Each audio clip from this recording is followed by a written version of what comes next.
داشتیم که رفتیم کانسلینگ کردیم و با هم صحبت کردیم و خلاصه روابط همه چی بهبودی پیدا کرد و بعد از کلی تلاش و کوشش و خانواده همسرم بعد از 6-7 ماه دوباره اومدن و ولی این بار دیگه تصمیم گرفتیم که با ما زندگی نکنن و براشون منزل جدا گرفتیم.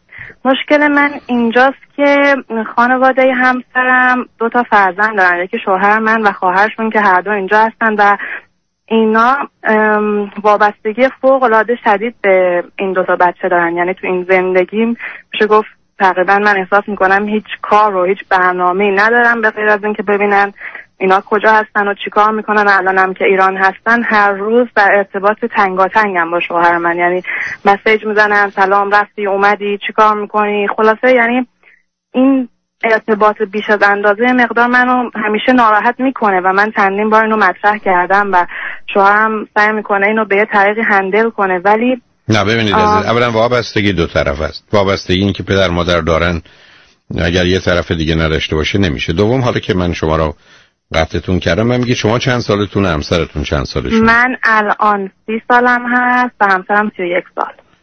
اون وقت به من بفرمایید که مگر پدر و مادرشون کاری ندارن که میتونن 3 ماه الان نه هیچ کاری ندارن و الان کارشون درست شده و دارن 2 ماه دیگه میان برای اقامت دائم برای اینجا. یعنی اینکه شوهرم اقدام کرد برای مهاجرت و الان پروندهشون اومده و الان خیلی یعنی اینجوریه که هیچ وابستگی به ایران ندارن. کاملا الان 1 ماه دیگه اوکی بلیطو بگیرین پس دیگه آماده باشین بیاین برای 20 فروردین و یعنی همه ی هدفشون این بود. نه متوجه شدم. حالا خواهر ایشون ازدواج کردن یا نه؟ خواهر ایشون هم والا من نمیتونم. بله ازدواج کردن، طلاق گرفتن، ایران ازدواج کرده بودن اصلا اون موقع که من باشون آشنا شدم 5-6 سال بعد اومدن اینجا 4-5 سال درس خوندن بعد طلاق گرفتن بعد الان چند ماه پیش با یه آقای استرالیایی ازدواج کردن. ازدواج دومشون. هیچ کدوم از شما فرزندی دارید یا نه؟ نه هیچ کدوم از ما فرزند نداریم. به من بفرمایید که از نظر مالی شما چقدر وابسته اید به خانواده همسرتون؟ اصلا هیچ وابستگی نداره. شما اونجا درس میخونید یا کار میکنید؟ من درس خوندم الان کار میکنم، اوشونم کار میکنن، 2 تایی با هم کار میکنیم، درآمد خوب داریم زندگی. شما چه مدتی همسرتون رو میشناختید که ازدواج کردید؟ 5-6 ماه شاید کمتر. آیا در اون زمان ماجرای وابستگی رو نمیدیدید؟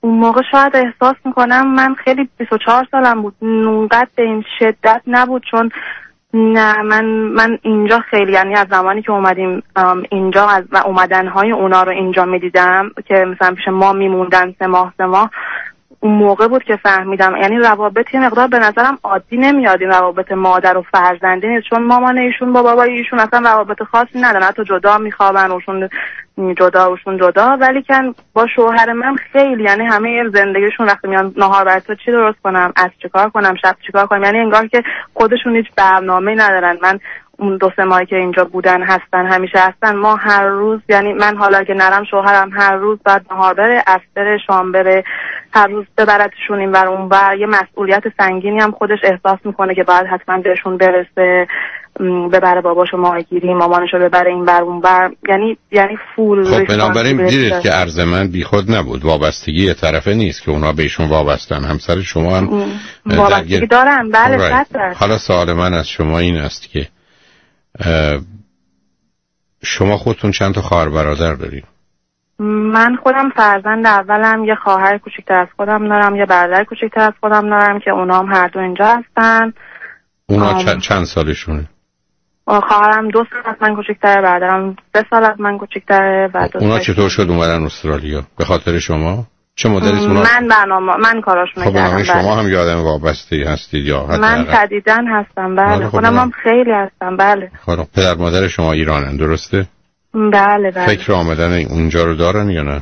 بله اونا مفلای کردن. بنابراین شما اصلا گله و شکایتی از وابستگی نکنید. شما فقط گرفتار عوارض و بیماری‌های وابستگی میتونید بشید. ببینید عزیز، وابستگی که 2 تا موضوع اصلی درش هست. یکی اینه که ما احتیاجات فیزیکی یا روانی اجتماعی همدیگر رو به نوعی ارضا میکنیم، برآورده میکنیم. دوم احساس و اندیشه ما با هم یکیست. به نظر میرسه هم شما در خانواده وابستگی بزرگ شدید، همچنان هستید و هم ایشون.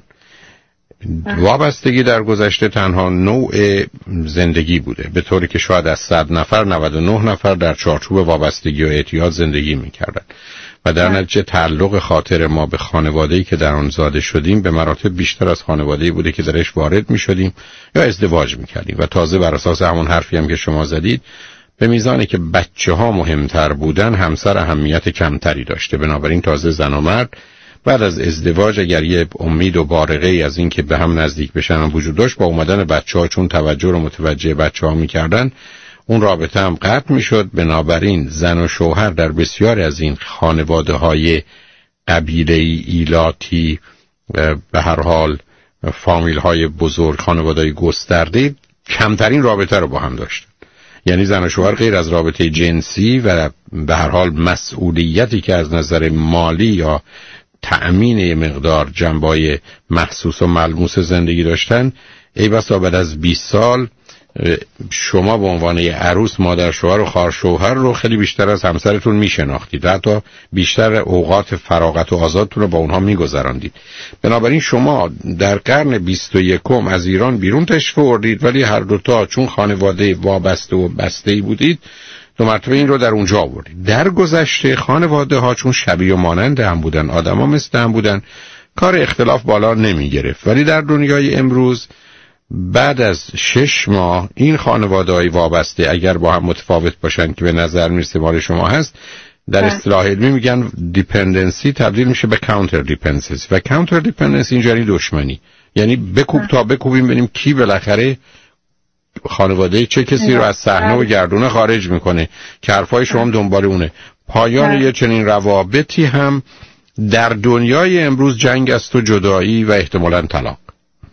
یعنی میخوام به شما بگم این راهی رو که شما شروع کردید گرفتاریش اینه، برای اینکه شما یه قاعده اصلی رو که مسئله آزادی و استقلال هست رو برای هیچ کس نپذیرفتید و از جانب دیگه بهترین نوع خانواده رو که خانواده هسته‌ای زن و شوهر و بچه‌ها رو رد کردید و آمدید مخصوصاً با موانع و محدودیت‌ها و مشکلات به هر حال غربت هم درگیر میشید و در نتیجه رابطه‌های وابستگی از اون زیر یه جوری هم از این که شما بخواید و نخواید، آگاه و ناآگاه و مستقیم و غیر مستقیم، یه جوری هم بیشتر به هم گره میخورن و در حالی که گره میخورن از یه طرف به هر حال فوایدی دارن، ولی از جانب دیگه مضرات و گرفتاری‌های هم به دنبال خواهند داشت.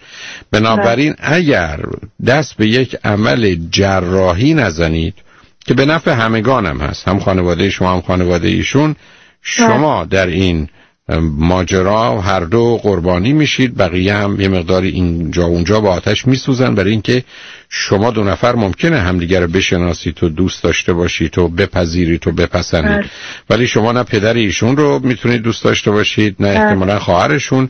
مادر شما هم ممکنه با برادر ایشون و یا با پدر ایشون سر سازگاری نداشته باشه و بنابراین جمع کردن این همه آدم که هیچ دلیلی برای نزدیکی و دوستی ندارن و بعدن انتظار روابط تنگاتنگ داشتن، این درست مثل است که شما یه آدم رو همینجوری انتخاب کنید و بگید حالا شما با هم 6 ماه برید سفر و بعد چه خبر. حالا بذارید ما پیام‌ها رو بشنویم.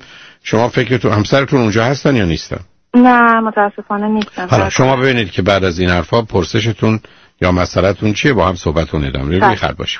خیلی ممنون. تمنا می‌کنم. شنگان ارجمند بعد از چند پیام با ما باشید.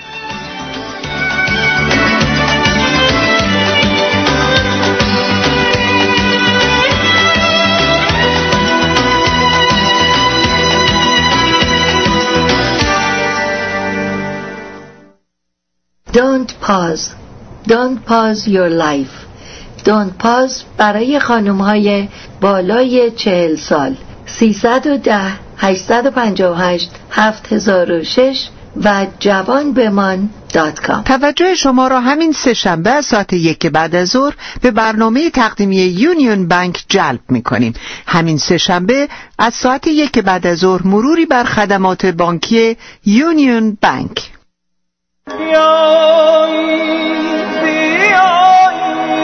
از این عالم تاریک کنسرت همایون شجریان و همنوازان حساب 25 فوریه 2012 رویس هال UCLA.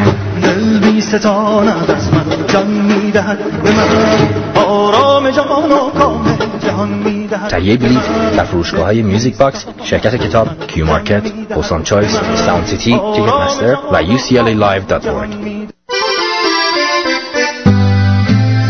مژده به ایرانیان ساکن اورنج کانتی در ایرواین، شعبه جدید پنینی کافه، رستوران محبوب خانواده‌ها در ایرواین افتتاح شد. پنینی کافه ترکیبی جالبی است از غذاهای سنتی، بین‌المللی با شیوه مدرن اروپایی. کلیه محصولات غذاهای پنینی کافه از جمله لبنیات و نان داغ تازه روزانه تهیه می‌شوند. به همین دلیل بسیار تازه و سالم هستند. علاوه به غذاهای ایتالیایی، خوراک‌های خوشمزه مدیترانه‌ای مانند خامس، دلمه، بابا گنوش، شش کباب، فیله کباب و جوجه کباب به اضافه منوی مخصوص کودکان و صبحانه ویژه 7 روز هفته در پنینی کافه. پنینی کافه در بیورلی هیلز، داونتاون لس آنجلس، وودن هیلز، کورونا دل مار، الیسا ویهو، وست وود و حالا شعبه جدید در ایرواین. تقاطع مایکلسن و جمبوری در شاپینگ سنتر هیوستن. پنینی کافه آماده کیترینگ با قیمت‌های بسیار مناسب میباشد. mypaninicafe.com.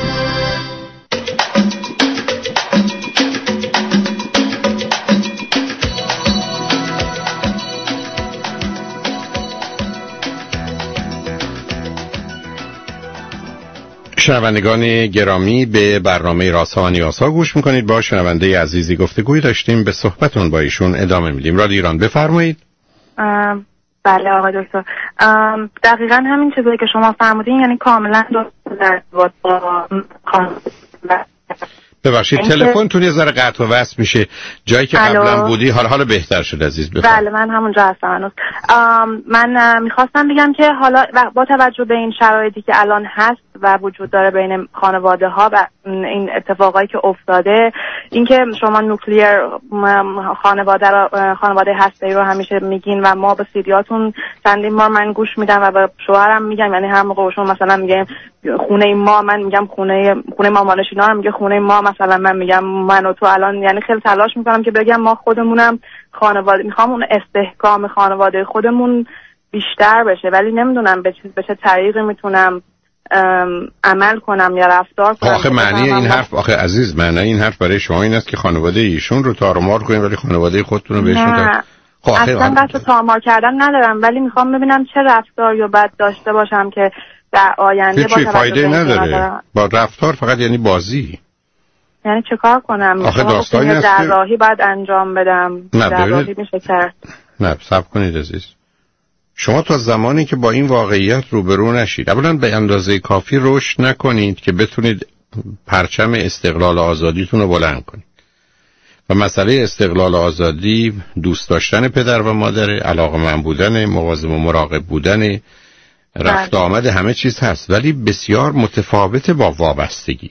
چون در وابستگی همونطور که شما اشاره کردید، خانواده پدر و مادر ایشون یا پدر و مادر شما باید موضوعها و مسائل مربوط به تنهایی خودشون رو، جدایی خودشون رو، اینکه با هم مثلا زن و شوهر نمیتونن باشن رو حل کنن، نه اینکه بگن شما بیاد برای ما حل کن.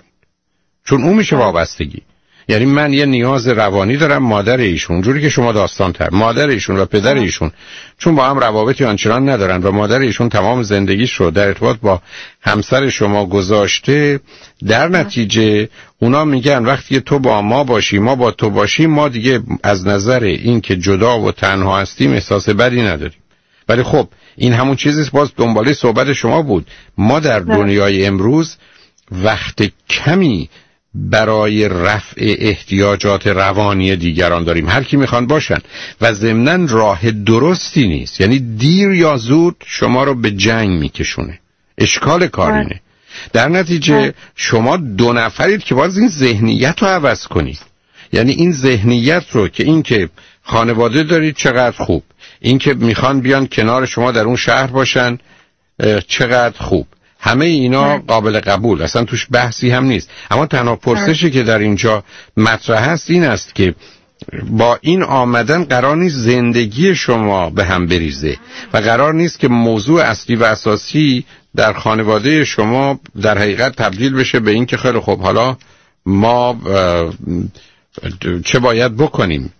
من فکر میکنم که موضوع و مسئله رو اگر شما دو نفر به درستی و با آگاهی حل نکنید گرفتاری است. اینکه همسر شما باید صبح یا بعد ظهر یا شب بره حتما بره خونه پدر و مادرش، این مال دنیای امروز نیست عزیز. این مال آدمای بیکار گذشته است.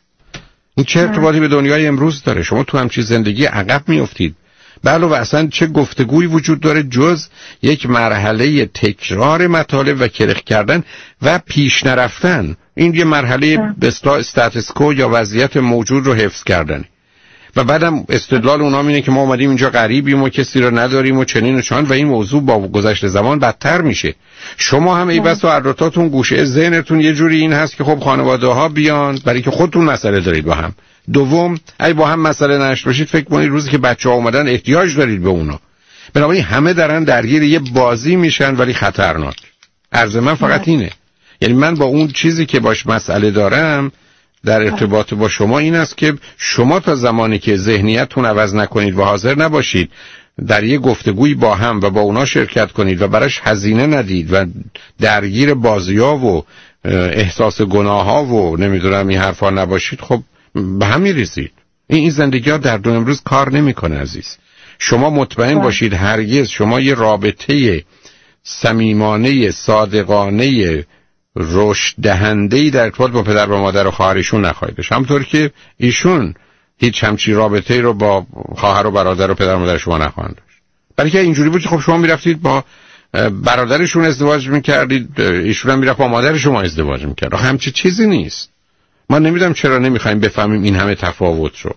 و شما هم از حرف صحبتتون پیداست که شما هم مثل ایشون وابسته اید. دو تا خانواده وابسته اید که در گذشته میتونستید یه جوری اگر میچسبیدید به خانواده هاتون و از بازی‌های اونجا استفاده میکردید و ضمناً بدجنسی و کینه‌توزی خاصی وجود نداشت، یه جوری میسوختید و میساختید.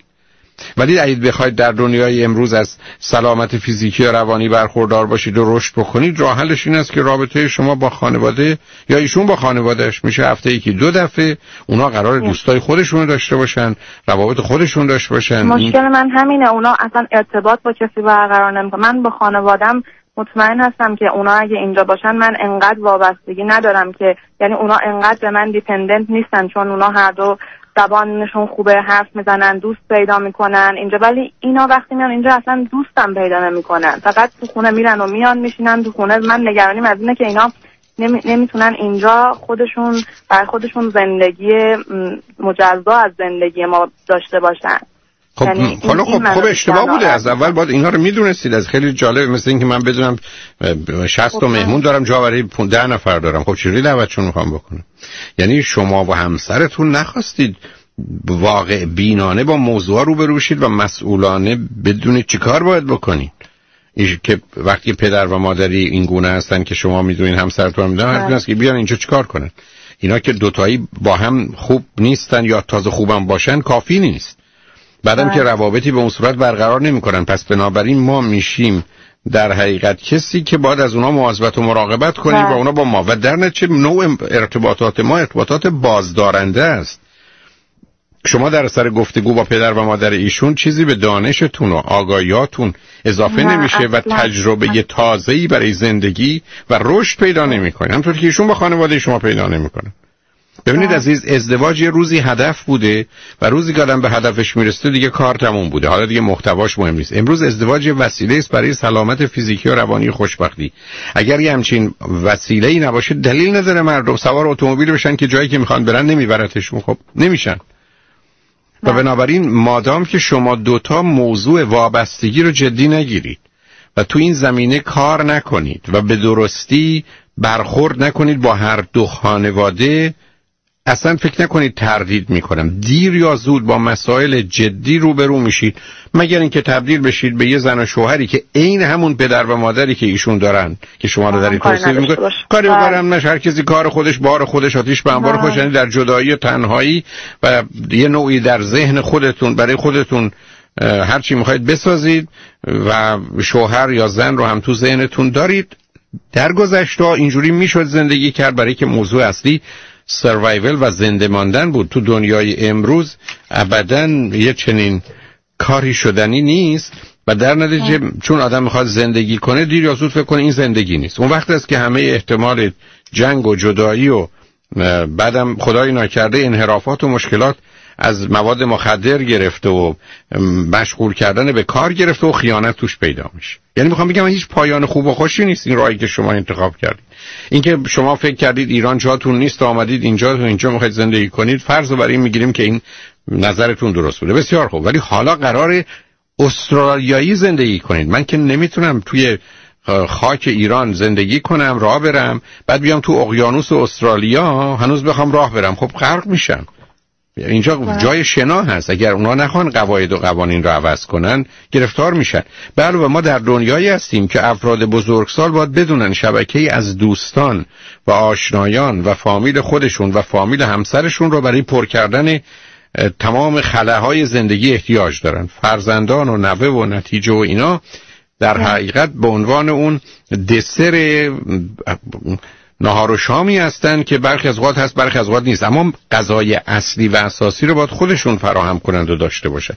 اینه که شما اگر یک کمی با اون سی دی یا دیویدی های من آشنایید، من این بحث رو هم توی فکر کنم ازدواج خانواده هم تو 50 باید نباید، هم تو چرا ازدواج چرا طلاق، خب اونجا خیلی مشخص است که شما باید تکلیفتون روشن کنید. میخواید ازدواج امروز رو داشته باشید یا ازدواج دیروز رو؟ و اگر ازدواج دیروز هست، خب بسیار از این حرفا اصلا معنایی نداره، برای که یه زندگی مبتنی بر وابستگی است و در زندگی مبتنی بر وابستگی هم اینا عادی است. به همین جاست که در گذشته ها آدم‌ها تو این وابستگی موندن، 30 سال از مادر زن و مادر شوهر یا خواهر شوهر و خواهر زن و اینا متنفر بودن، مجبور بودن حضور و وجودشون تو خونه داشته باشن، هزاران آسیب و گرفتاری هم ببینن، یک جنگ تمام عیار رو هم داشته باشن. نمیگم تو همه خانواده، تو بیشترش، اونم تازه مال این اواخر که ما متفاوت بودن. در گذشته هم که اصلا عروس و داماد جایی نداشتن، حداقل در فرهنگ و خانواده‌ای ما در حقیقت همیشه غریبه و خارجی بودن، به همین جهت اسمشون بود عروسمون یا دامادمون، یعنی یک کسی غریبه که میشه جایگزینش هم کرد یا ممکنه اتفاقا اون ما رو جایگزین کنه و برای ما جانشینی پیدا کنه. بنابراین شما دوتایید که باید بدونید دارید چه میکنید، ولی به گونه‌ای که همسر شما خودشو این گونه به مادرش چسبیده میبینه، اینا اعتیاده و اینا دیر یا زود اصلا صرف نظر از وقت و انرژی گرفته بدون تردید. روزی که شما به یک کسی اهمیت میدید و میرید و میاد در این حد، بعد مجبورید به عقیده و نظر و ترجیحش و خواست و نخواستنش هم اعتنا کنی. بله بله، تمام اینا درسته. بله، یعنی دقیقا من همه اینا رو مثلا وقتی که مامانشون اینا 3 ماه اینجا بودن، من گفتم بیا برنامه‌ریزی کنیم، مثلا هفته 2 بار بریم با اونا، یه جوری که بتونیم قوانین و قانون همونطور که شما میگین داشته باشیم. من متاسفانه عملی نشد، به این خاطر که ایشون اعتقاد داشتن 3 ماه هست و 3 ماه میگذره زود میره و اینا اگه دائمی اینجا بودن شاید میشد این کار کرد، ولی چون موقت ما نمیتونیم و من خلاصه نشد. یعنی تو شد دوباره هر روز اونا رو میدیدیم و اوشون که هر روز میدیدن، منم 3-4 روز تو هفته میدیدم. حالا به هر حال حالا که آمدن، یعنی ببینید آخه دو تا مسئله است. یه زمانی است که همسر شما این موضوعا رو متوجه و توانایی برخورد باش حل مسائل و مشکلات رو داره.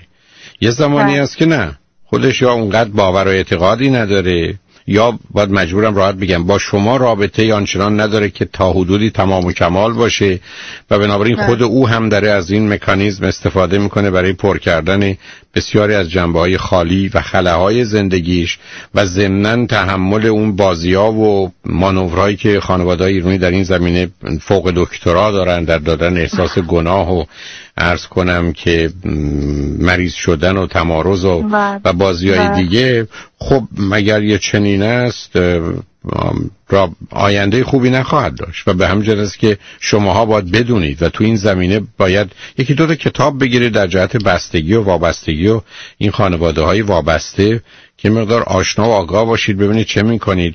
البته نمیدونم در اونجا تراپیستی پیدا کنید مثلا ایرانی باشه که با توجه به ویژگی‌های فرهنگ بتونه مقدار کمکتون کنه و الا گرفتاری است. یعنی پایان خوب و خوشی نداره. یعنی من بارها عرض کردم الان در شهر لس آنجلس که من الان 35 سال اینجا هستم، بزرگترین دلیل جنگ و جدایی و طلاق دخالت اطرافیان. بله. و این دخالت هم اصلا از سر بدجنسی و کینه‌توزی و بدی نیست. یعنی نیت‌ها خوبه، انگیزه‌ها خوبه، هدف‌ها خوبه، ولی کار نمی‌کنه. یعنی اصلا کار نمیکنه. یعنی همینقدر که فرض بفرمایید که شما برید اونجا بگن که چرا شام بخورید، شما بگید خوردیم، بگه ما منتظر شما بودیم، از همین جا اختلاف شروع میشه. مسائلی به همین سادگی. یعنی از همین جا احساس گناه دادن‌ها و انتظار و توقعات زمینه رو فراهم میکنه. یعنی انتظارات از یه طرف، احتیاجات از جانب دیگه دست به دست هم میده، زندگی رو به هم میزنه. به همینجاست که آدما میکنه به درد هم نخورن. چرا ما میریم با یک کسی چند ماه بیرون؟ برای که مطمئن بشیم انتظارات و احتیاجات ما یه جوری با هم در یک همخوانی و هماهنگی است. ولی شما این رو با مادر ایشون یا ایشون با پدر شما نخواهند داشت. اگه می‌داشتن که ما مسئله داشت مثلا شما کی هستید.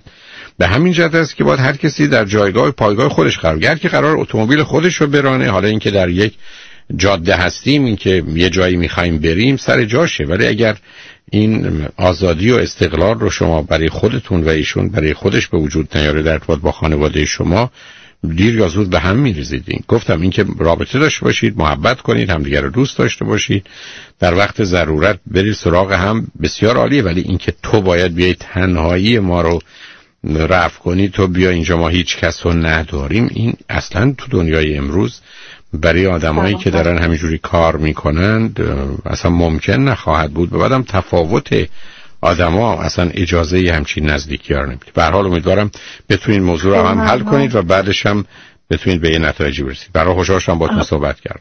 خیلی ممنون، متشکرم آقای دکتر. بعد در ارتباط با اینکه ما مثلا فکر آمادگی بچه دار شدن، نه شما این مسائل حل کنید، این مسائل حل کنید با اومدن بچه.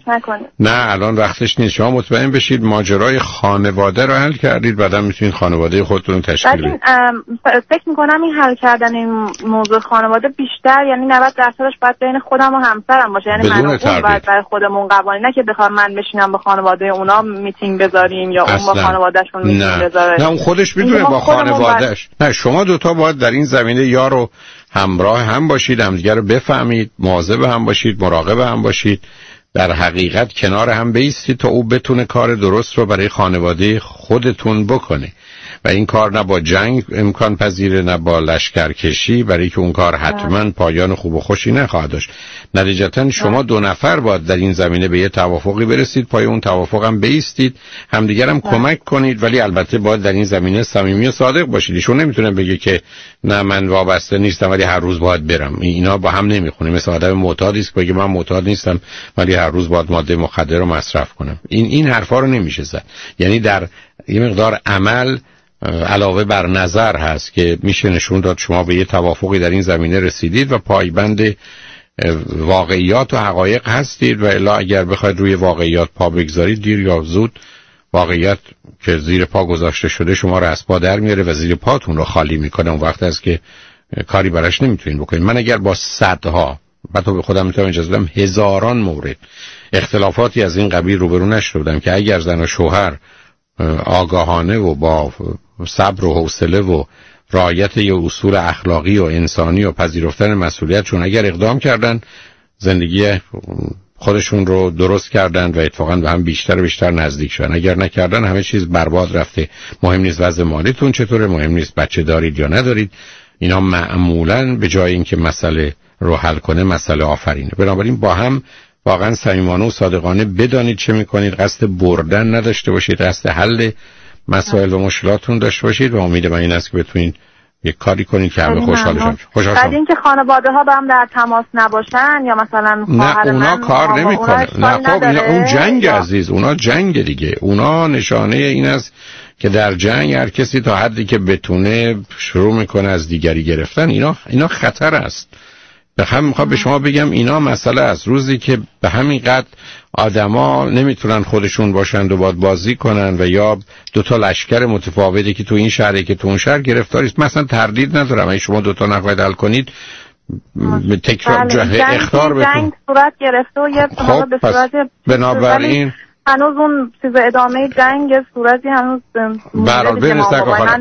نه صبر کنید، من وارد جزئیات الان چون به پیام هستم نمیخوام بشم. من عرضم اینه شما دوتا به درستی باش مسئولانه و آگاهانه برخورد بکنید، مشکل حل می‌کنید و الا نه. به هر حال مواظب هم دیگه باشید. خوشحال. خیلی ممنون از لطفتون آقا دکتر. خیلی خوشحال داشتیم که رفتیم کانسلینگ کردیم و با هم صحبت کردیم و خلاصه روابط همه چی بهبودی پیدا کرد و بعد از کلی تلاش و کوشش و خانواده همسرم بعد از 6-7 ماه دوباره اومدن و ولی این بار دیگه تصمیم گرفتیم که با ما زندگی نکنن و براشون منزل جدا گرفتیم.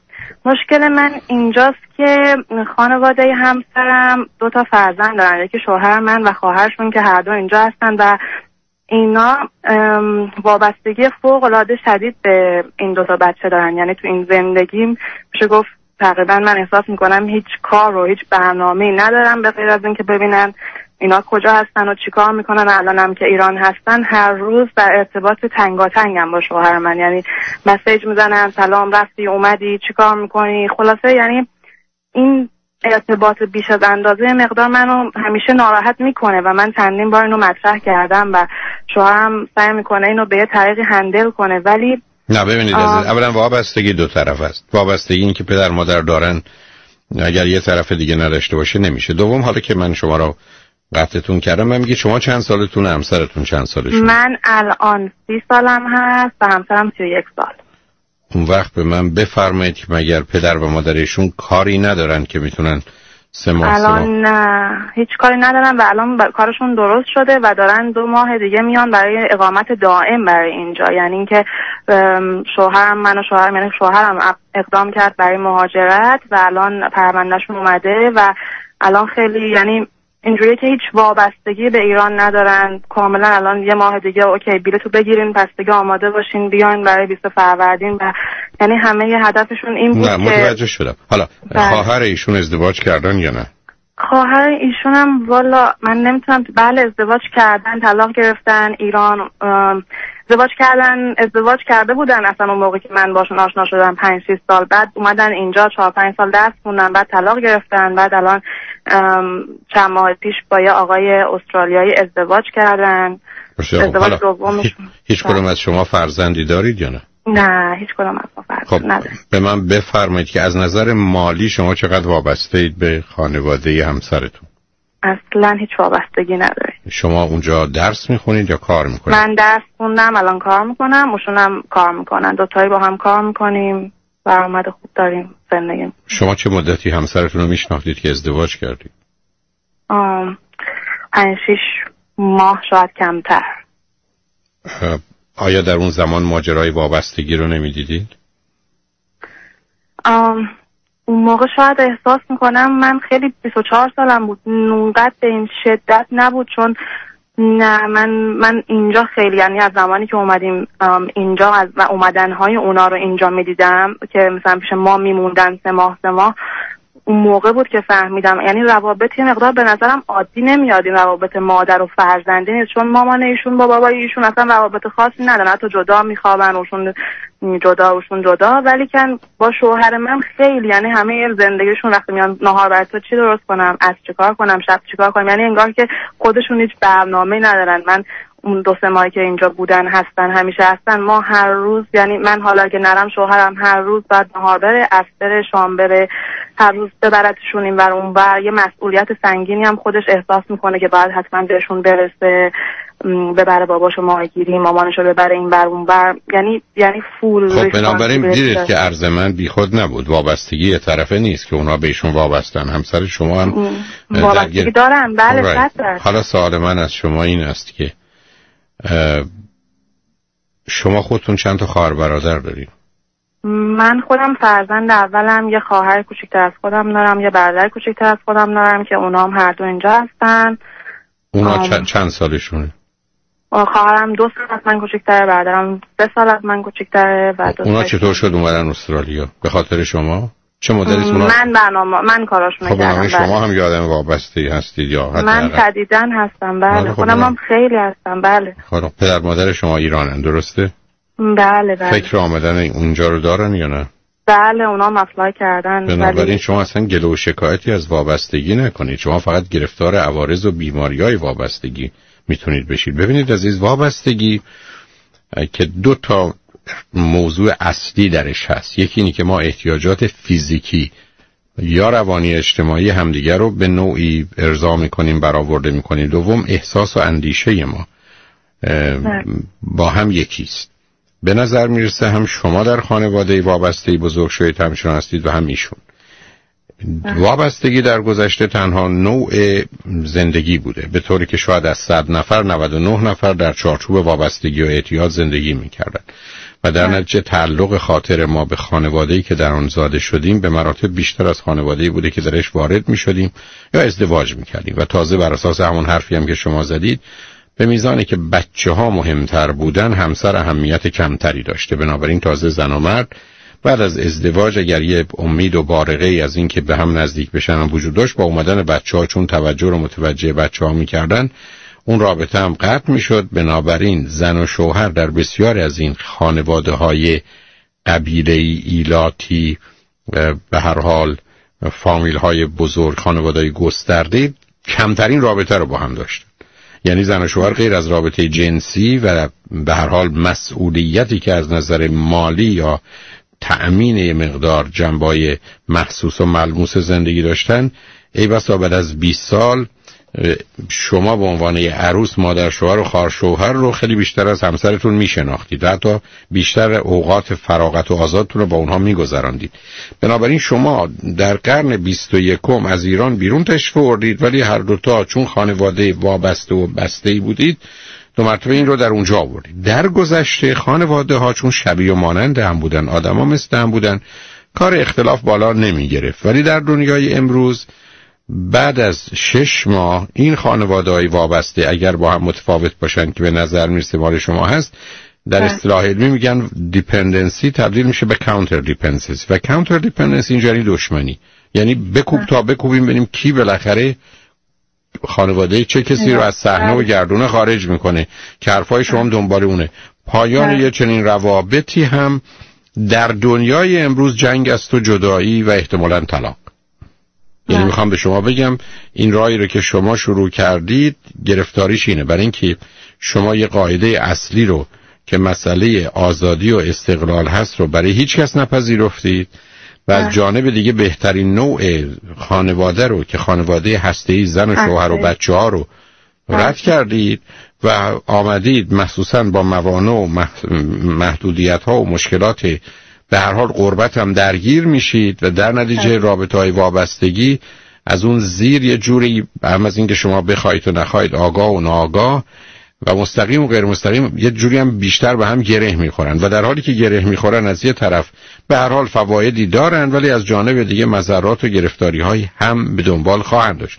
بنابراین اگر دست به یک عمل جراحی نزنید که به نفع همگان هم هست، هم خانواده شما هم خانواده ایشون، شما در این ماجرا هر دو قربانی میشید، بقیه هم یه مقداری اینجا اونجا با آتش میسوزن، برای اینکه شما دو نفر ممکنه همدیگر رو بشناسید و دوست داشته باشید و بپذیرید و بپسندید، ولی شما نه پدر ایشون رو میتونید دوست داشته باشید، نه احتمالاً خواهرشون. مادر شما هم ممکنه با برادر ایشون و یا با پدر ایشون سر سازگاری نداشته باشه و بنابراین جمع کردن این همه آدم که هیچ دلیلی برای نزدیکی و دوستی ندارن و بعدن انتظار روابط تنگاتنگ داشتن، این درست مثل است که شما یه آدم رو همینجوری انتخاب کنید و بگید حالا شما با هم 6 ماه برید سفر و بعد چه خبر. حالا بذارید ما پیام‌ها رو بشنویم. شما فکرتون همسرتون اونجا هستن یا نیستن؟ نه متاسفانه نیستن. حالا شما ببینید که بعد از این حرفا پرسشتون یا مسئله‌تون چیه، با هم صحبتون ادامه بدیم. بی خیر باشید. خیلی ممنون. تمنا می‌کنم. شنگان ارجمند بعد از چند پیام با ما باشید.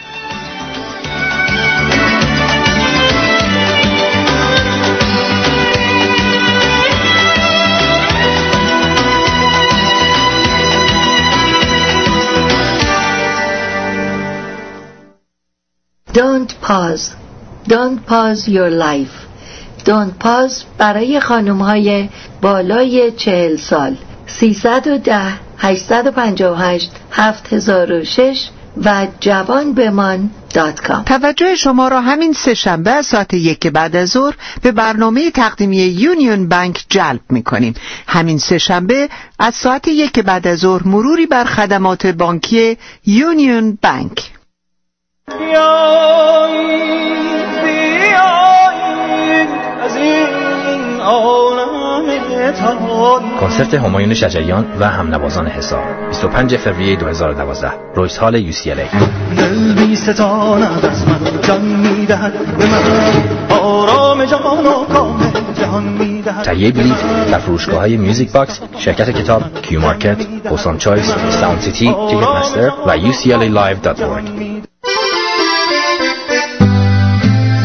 مژده به ایرانیان ساکن اورنج کانتی در ایرواین، شعبه جدید پنینی کافه، رستوران محبوب خانواده ها در ایرواین افتتاح شد.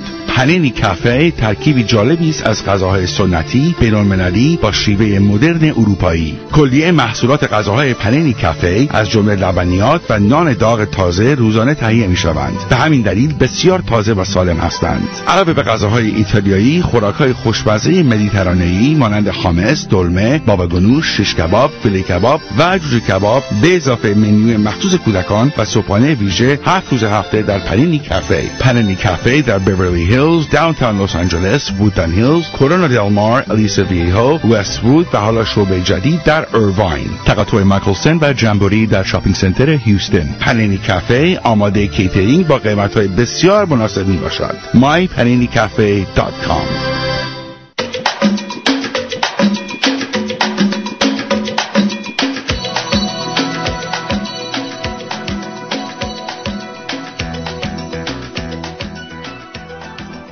شنوندگان گرامی، به برنامه رازها و نیازها گوش میکنید. با شنونده عزیزی گفتگوی داشتیم، به صحبتون با ایشون ادامه میدیم. رادیو ایران، بفرمایید.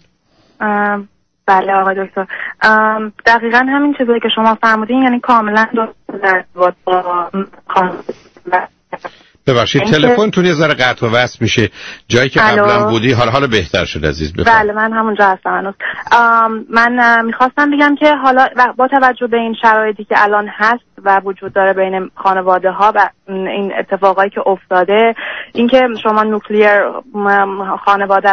خانواده هسته‌ای رو همیشه میگین و ما به سیدیاتون چندین بار من گوش میدم و به شوهرم میگم، یعنی هر موقع شما مثلا میگم خونه ما، من میگم خونه مامانشینا هم میگه خونه ما، مثلا من میگم من و تو الان، یعنی خیلی تلاش میکنم که بگم ما خودمونم خانواده، میخوام اون استحکام خانواده خودمون بیشتر بشه، ولی نمیدونم به چه طریقی میتونم عمل کنم یا رفتار کنم. آخه معنی این حرف، آخه عزیز، معنی این حرف برای شما این است که خانواده ایشون رو تارمار کنین ولی خانواده خودتون رو بهشون اصلا قصد تارمار کردن ندارم، ولی میخوام ببینم چه رفتار یا بد داشته باشم که در آینده با فایده نداره. با رفتار فقط یعنی بازی. یعنی چه کار کنم؟ آخه داستانی است که جراحی باید انجام بدم. جراحی میشه کرد. نه صبر کنید عزیز، شما تا زمانی که با این واقعیت روبرو نشید، اولا به اندازه کافی رشد نکنید که بتونید پرچم استقلال آزادیتون رو بلند کنید.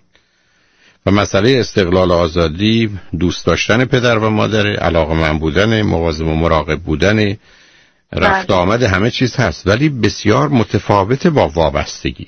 چون در وابستگی همونطور که شما اشاره کردید، خانواده پدر و مادر ایشون یا پدر و مادر شما باید موضوعها و مسائل مربوط به تنهایی خودشون رو، جدایی خودشون رو، اینکه با هم مثلا زن و شوهر نمیتونن باشن رو حل کنن، نه اینکه بگن شما بیاد برای ما حل کن. چون اون میشه وابستگی. یعنی من یه نیاز روانی دارم، مادر ایشون جوری که شما داستان تر، مادر ایشون و پدر ایشون چون با هم روابطی آنچنان ندارن و مادر ایشون تمام زندگیش رو در ارتباط با همسر شما گذاشته، در نتیجه اونا میگن وقتی تو با ما باشی، ما با تو باشیم، ما دیگه از نظر این که جدا و تنها هستیم احساس بدی نداریم. ولی خب این همون چیزیست، باز دنباله صحبت شما بود.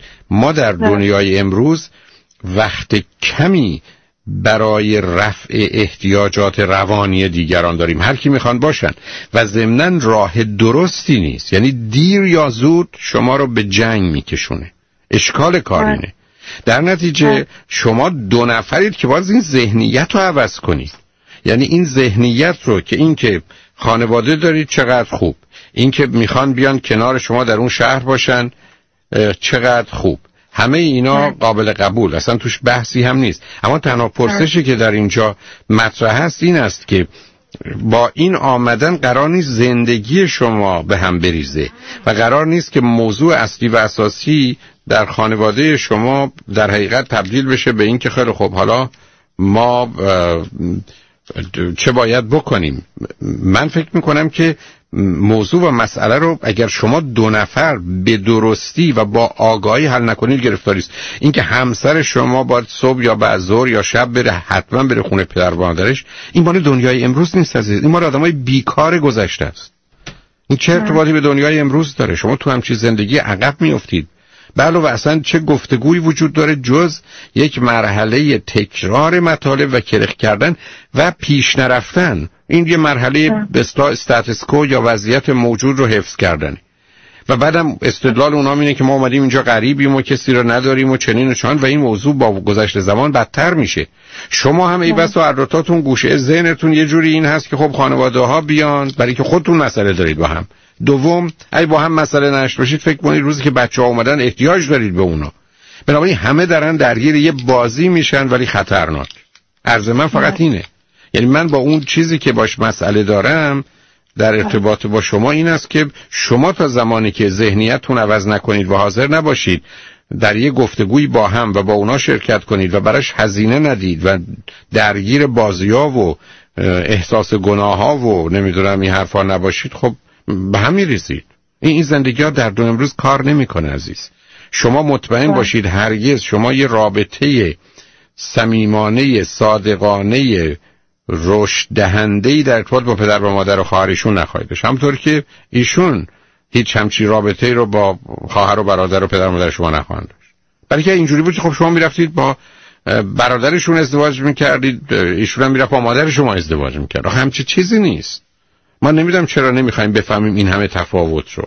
و شما هم از حرف صحبتتون پیداست که شما هم مثل ایشون وابسته اید. دو تا خانواده وابسته اید که در گذشته میتونستید یه جوری اگر میچسبیدید به خانواده هاتون و از بازی‌های اونجا استفاده میکردید و ضمناً بدجنسی و کینه‌توزی خاصی وجود نداشت، یه جوری میسوختید و میساختید. ولی اگه بخواید در دنیای امروز از سلامت فیزیکی و روانی برخوردار باشید و رشد بکنید، راه حلش این است که رابطه شما با خانواده یا ایشون با خانوادهش میشه هفته یکی 2 دفعه اونا قرار دوستای خودشون داشته باشن، روابط خودشون داشته باشن. مشکل من همینه، اونا اصلا ارتباط با کسی برقرار نمیکنن. من با خانوادم مطمئن هستم که اونا اگه اینجا باشن من انقدر وابستگی ندارم که، یعنی اونا انقدر به من دیپندنت نیستن، چون اونا هر دو زبانشون خوبه، حرف میزنن، دوست پیدا میکنن اینجا. ولی اینا وقتی میان اینجا اصلا دوستم پیدا نمیکنن، فقط تو خونه میرن و میان میشینن تو خونه. من نگرانیم از اینه که اینا نمیتونن اینجا خودشون زندگی مجزا از زندگی ما داشته باشن. خب یعنی خب اشتباه بوده. از اول باید اینا رو میدونستید. از خیلی جالب، مثل اینکه من بدونم 60 تا مهمون دارم، جا برای 10 نفر دارم، خب چجوری دعوتشون میخوام بکنم؟ یعنی شما و همسرتون نخواستید واقع بینانه با موضوع روبرو شید و مسئولانه بدونید چیکار باید بکنید. که وقتی پدر و مادری این گونه هستن که شما میدونید همسرتون میدونن، حتما است که بیان اینجا چیکار کنن. اینا که دوتایی با هم خوب نیستن یا تازه خوبم باشن کافی نیست. بعدم که روابطی به اون صورت برقرار نمی‌کنن. پس بنابراین ما میشیم در حقیقت کسی که باید از اونا مواظبت و مراقبت کنیم و اونا با ما. و در نتیجه نوع ارتباطات ما ارتباطات بازدارنده است. شما در اثر گفتگو با پدر و مادر ایشون چیزی به دانشتون و آگاهیاتون اضافه نمیشه و تجربه تازه‌ای برای زندگی و رشد پیدا نمی‌کنید، همونطور که ایشون با خانواده شما پیدا نمی‌کنن.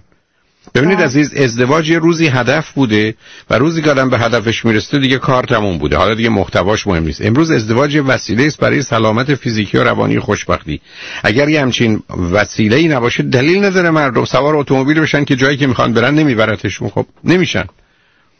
و بنابراین مادام که شما دوتا موضوع وابستگی رو جدی نگیرید و تو این زمینه کار نکنید و به درستی برخورد نکنید با هر دو خانواده، اصلا فکر نکنید تردید میکنم، دیر یا زود با مسائل جدی روبرو میشید، مگر اینکه تبدیل بشید به یه زن و شوهری که عین همون پدر و مادری که ایشون دارن که شما رو دارید توصیف میکنید کاری برام نشه، هر کسی کار خودش بار خودش، آتیش به انبار خودش، یعنی در جدایی و تنهایی و یه نوعی در ذهن خودتون برای خودتون هر چی میخواید بسازید و شوهر یا زن رو هم تو ذهنتون دارید.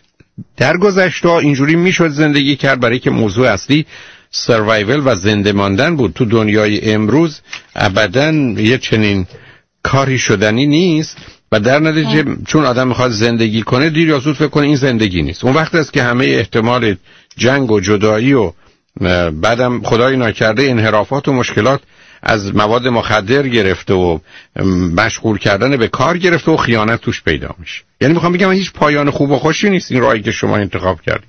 اینکه شما فکر کردید ایران جاتون نیست آمدید اینجا میخواید زندگی کنید، فرض رو برای این میگیریم که این نظرتون درست بوده. بسیار خوب، ولی حالا قراره استرالیایی زندگی کنید. من که نمیتونم توی خاک ایران زندگی کنم، راه برم، بعد بیام تو اقیانوس استرالیا هنوز بخوام راه برم، خب غرق میشم. اینجا جای شنا هست، اگر اونا نخوان قواعد و قوانین رو عوض کنن گرفتار میشن. بله، و ما در دنیایی هستیم که افراد بزرگسال باید بدونن شبکه‌ای از دوستان و آشنایان و فامیل خودشون و فامیل همسرشون رو برای پر کردن تمام خلاهای زندگی احتیاج دارن. فرزندان و نوه و نتیجه و اینا در حقیقت به عنوان اون دسر نهار و شامی هستن که برخی از اوقات هست برخی از اوقات نیست، اما غذای اصلی و اساسی رو باید خودشون فراهم کنند و داشته باشن. اینه که شما اگر یک کمی با اون سی دی یا دیویدی های من آشنایید، من این بحث رو هم توی فکر کنم ازدواج خانواده هم تو 50 باید نباید، هم تو چرا ازدواج چرا طلاق، خب اونجا خیلی مشخص است که شما باید تکلیفتون روشن کنید. میخواید ازدواج امروز رو داشته باشید یا ازدواج دیروز رو؟ و اگر ازدواج دیروز هست، خب بسیار از این حرفا اصلا معنایی نداره، برای که یه زندگی مبتنی بر وابستگی است و در زندگی مبتنی بر وابستگی هم اینا عادی است. به همین جاست که در گذشته ها آدم‌ها تو این وابستگی موندن، 30 سال از مادر زن و مادر شوهر یا خواهر شوهر و خواهر زن و اینا متنفر بودن، مجبور بودن حضور و وجودشون تو خونه داشته باشن، هزاران آسیب و گرفتاری هم ببینن، یک جنگ تمام عیار رو هم داشته باشن. نمیگم تو همه خانواده، تو بیشترش، اونم تازه مال این اواخر که ما متفاوت بودن. در گذشته هم که اصلا عروس و داماد جایی نداشتن، حداقل در فرهنگ و خانواده‌ای ما در حقیقت همیشه غریبه و خارجی بودن، به همین جهت اسمشون بود عروسمون یا دامادمون، یعنی کسی غریبه که میشه جایگزینش هم کرد یا ممکنه اصلا اون ما رو جایگزین کنه و برای ما جانشینی پیدا کنه. بنابراین شما دوتایید که باید بدونید دارید چه میکنید، ولی به گونه‌ای که همسر شما خودشو این گونه به مادرش چسبیده میبینه، اینا اعتیاده و اینا دیر یا زود اصلا صرف نظر از وقت و انرژی گرفته بدون تردید. روزی که شما به یک کسی اهمیت میدید و میرید و میاد در این حد، بعد مجبورید به عقیده و نظر و ترجیحش و خواست و نخواستنش هم اعتنا کنی.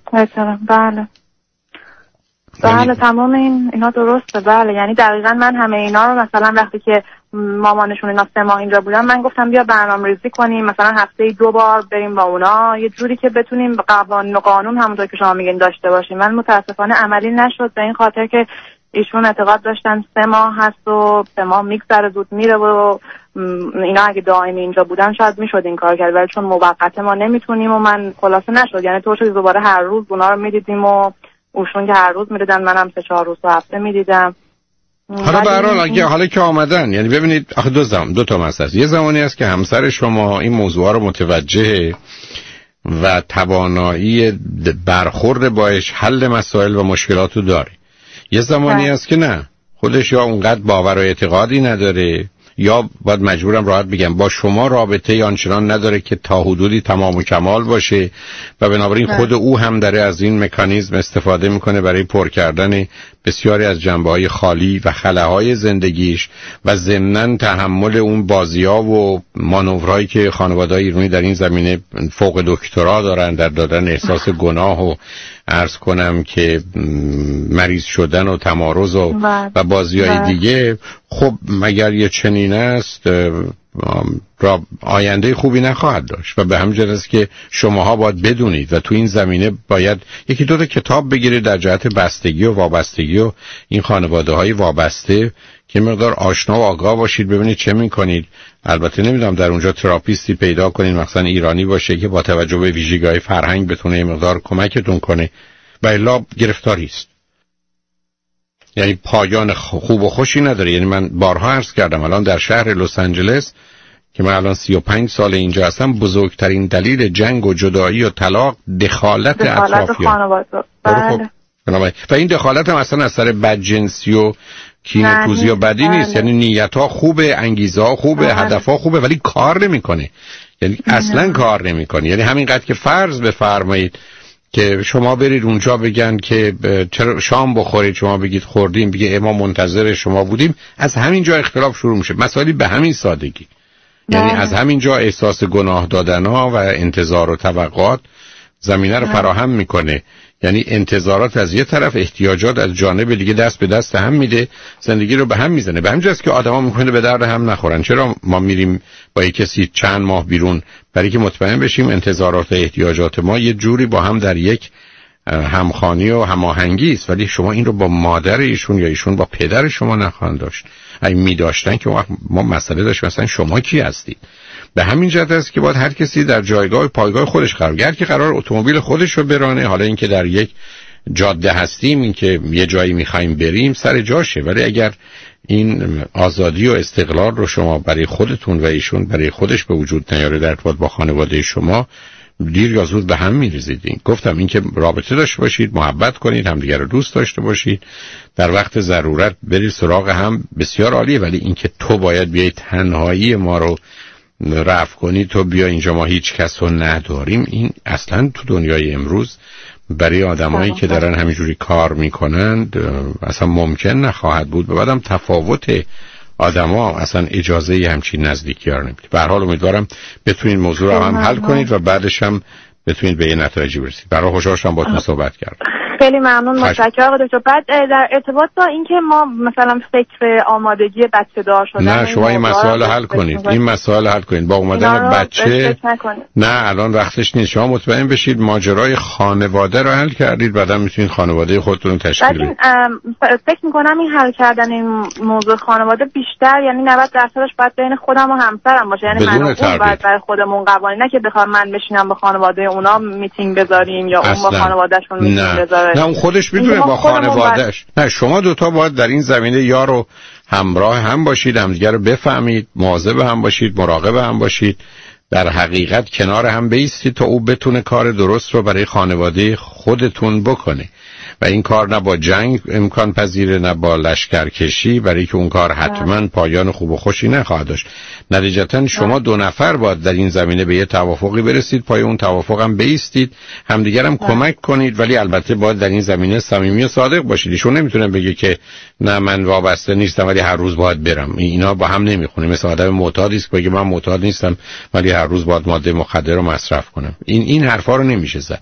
یعنی در یه مقدار عمل علاوه بر نظر هست که میشه نشون داد شما به یه توافقی در این زمینه رسیدید و پایبند واقعیات و حقایق هستید. و الا اگر بخواید روی واقعیات پا بگذارید، دیر یا زود واقعیت که زیر پا گذاشته شده شما رو از پا در میاره و زیر پاتون رو خالی میکنه. اون وقت است که کاری براش نمیتونید بکنید. من اگر با صدها، بعد به خودم میتونم اجازه بدم هزاران مورد اختلافاتی از این قبیل روبرو نشده بودم که اگر زن و شوهر آگاهانه و با صبر و حوصله و رعایت یه اصول اخلاقی و انسانی و پذیرفتن مسئولیتشون اگر اقدام کردن، زندگی خودشون رو درست کردن و اتفاقا به هم بیشتر و بیشتر نزدیک شدن. اگر نکردن همه چیز برباد رفته.